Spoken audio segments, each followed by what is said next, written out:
ரயில் விபத்து தொடர்பாக 13 பேருக்கு சம்மன் அனுப்பப்பட்டிருக்கிறது. இது பற்றிய மேலும் விவரங்களை தருகிறார் நமது செய்தியாளர் செந்தில்குமார். செந்தில்குமார், யார் யாருக்கெல்லாம் சம்மன் அனுப்பப்பட்டிருக்கிறது? அதாவது கடலூர் அருகே சம்மங்குப்பம் ரயில்வே கேட்டில் நேற்று காலை ரயில் விபத்து ஏற்பட்டது. திறந்திருந்த ரயில்வே கேட்டை கடக்க முயன்ற தனியார் பள்ளி வேன் பள்ளி வேன் மீது ரயில் மோதி விபத்துக்குள்ளானது.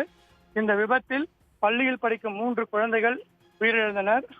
மற்றொரு பள்ளி குழந்தை உட்பட 3 பேர் படுகாயமடைந்தனர். இந்த சம்பவம் குறித்து ரயில்வே போலீசாரும் ரயில்வே உயர் அதிகாரிகளும் தீவிர விசாரணை நடத்தி வருகின்றனர்.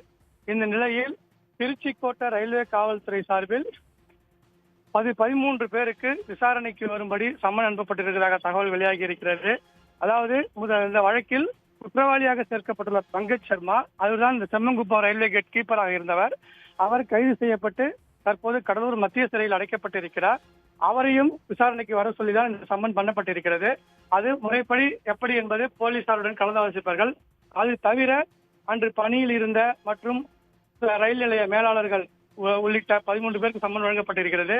அதிலிருந்து சக்திகுமார், ரஞ்சர் மீனா, விக்ரம் சிங், அஜித் குமார், விமல், ஆனந்த், வடிவேலன் உள்ளிட்ட 13 பேருக்கு விசாரணைக்கு வரும்படி இந்த கடிதத்தில் குறிப்பிடப்பட்டிருக்கிறது.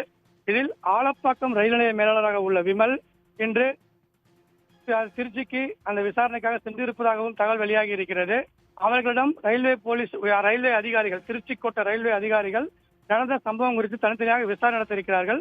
அந்த விசாரணை நடத்த முடிவில் அடுத்த கட்ட விசாரணை துவக்கி அதன் பிறகுதான் இதில் விபத்துக்கு ஏற்படுவது காரணம் என்ன, எப்படி விபத்து நடந்தது என்பது குறித்து தெரிய வரும் என முதற்கட்ட தகவல்கள் வெளியாகி இருக்கிறது.